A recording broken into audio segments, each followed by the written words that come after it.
moč, ne vem. Vendar, želel bi samo povedati eno stvar. Mene je več ljudi, zanimivo duhovniki, vprašali, nagovorili, pa spet nov prevod. In so se skoraj pofojševali.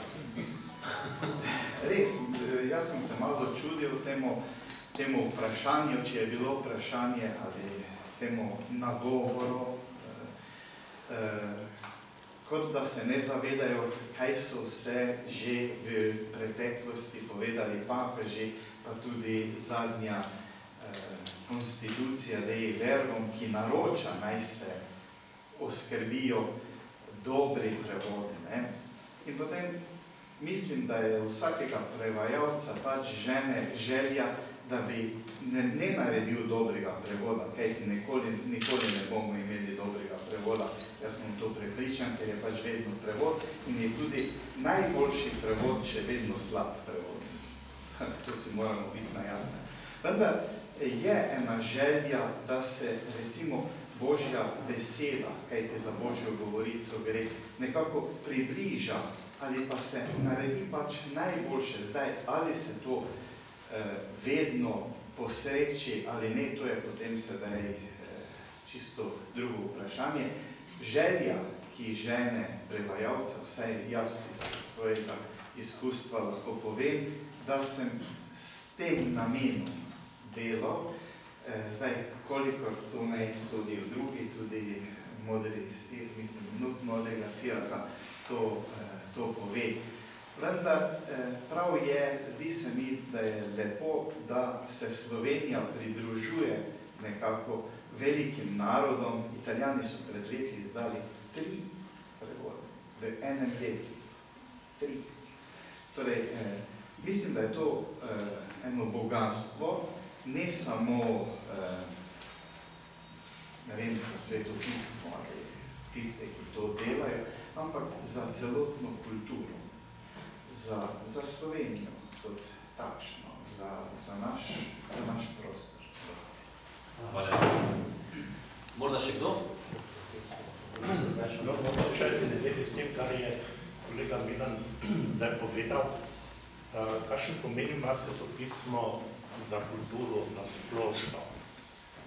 Mi se morda, ko se vrnimo v bolj religioznih krogih, premalo zavedamo, kakšen pomen ima svetopismo tudi za druge, ki vse niti povedali ne bodo, da so verni ali da hodijo v cerkev.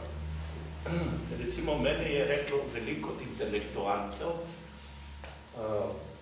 za katere vem, da niso najbolj aktivno povezani s cerkvijo, da je svetopismo najpomembnejša knjiga pri njihovem raziskovanju, zlasti ko gre za starejše obdobje raziskave.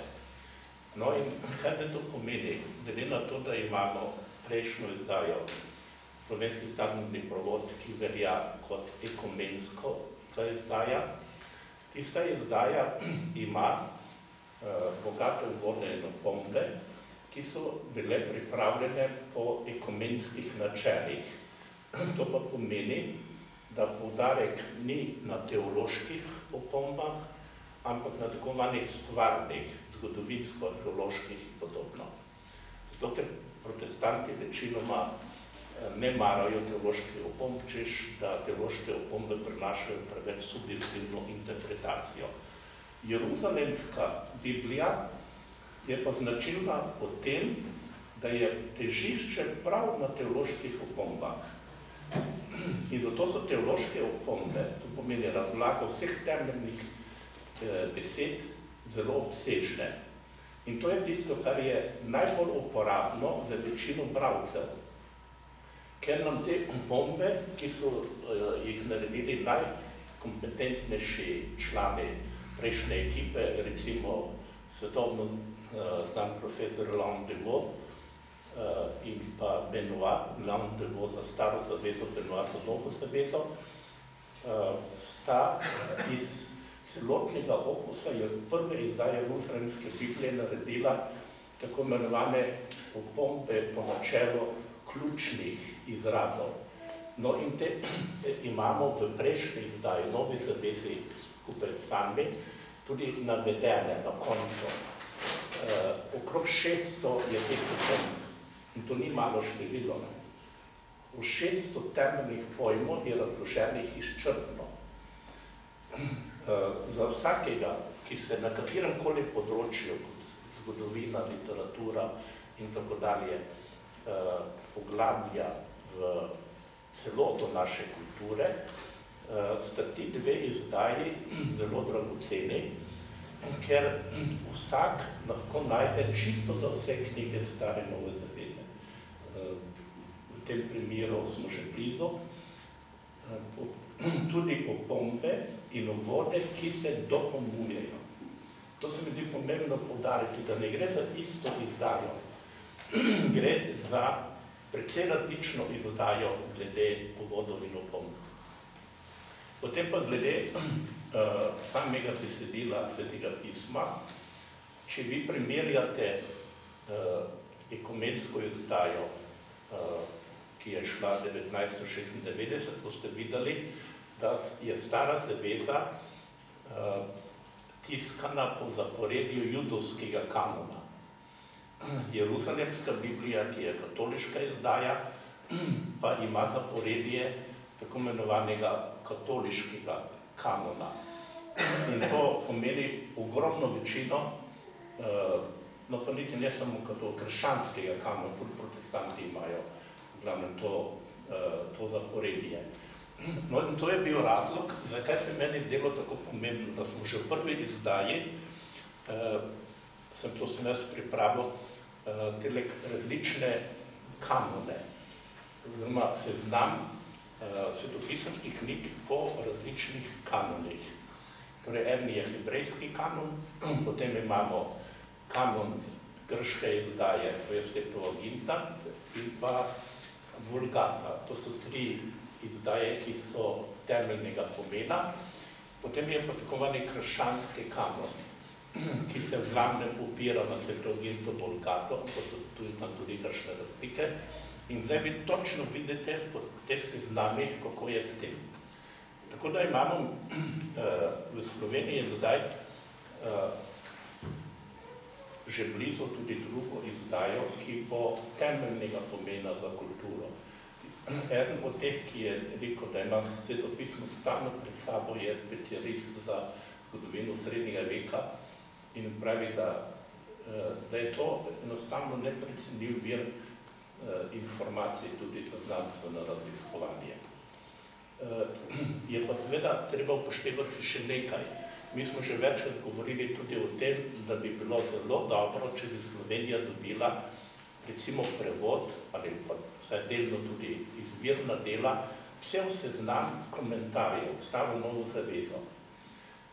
Problem je pa samo v tem, da je to ogromno delo, tako zelo veliko delo, da tudi največji narodi ali pa jezikovne skupine, kot je angleščina, recimo enega celotne serije komentarjev ne izda prej kakor v 100 letih.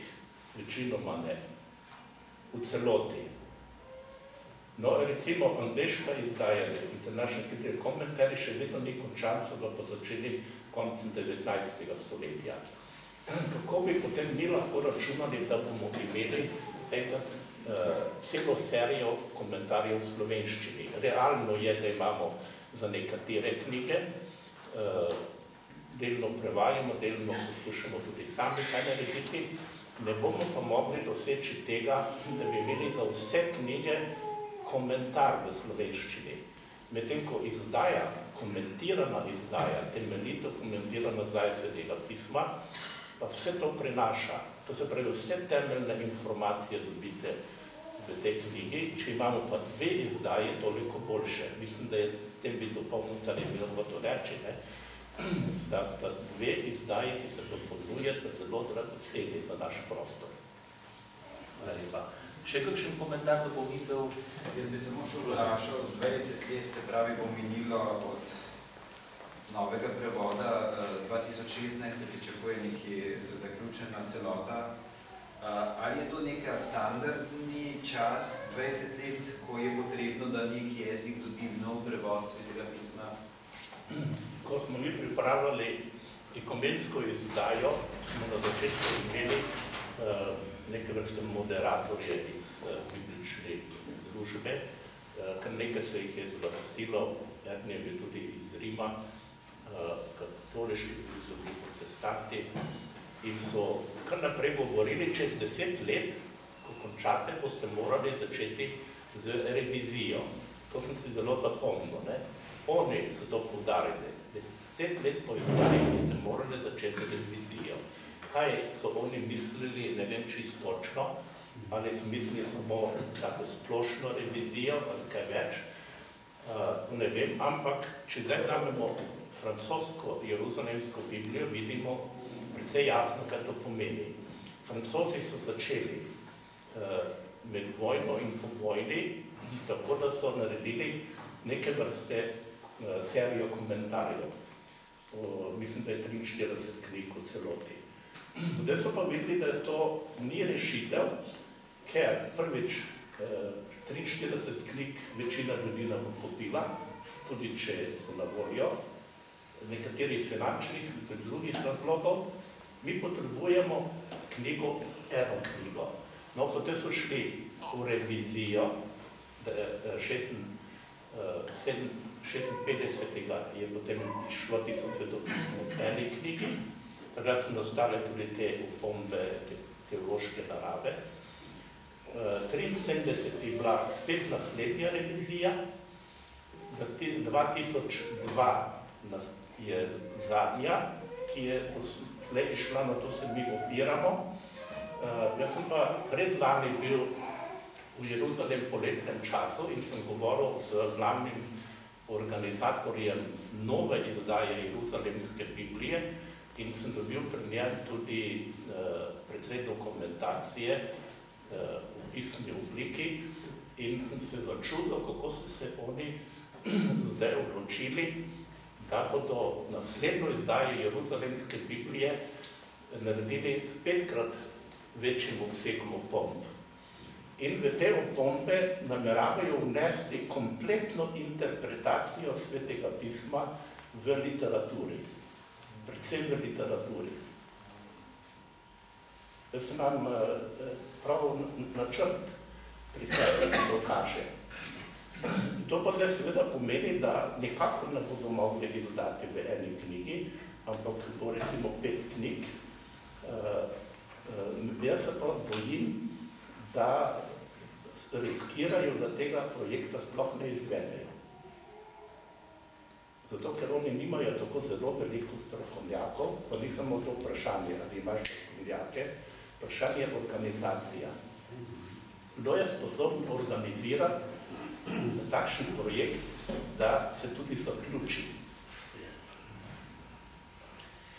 Veseli, da ga Slovenija ima. Torej, če ni več vprašanj, hvala lepa. Jaz se prav vsem lepo zahvaljujem za prisotnost, sem sodelavcem vaše ekipe za tako pomembno delo in vse prav lepo vabim v sosednji prostor, da še na zdrav. Hvala lepa in nasvidenje.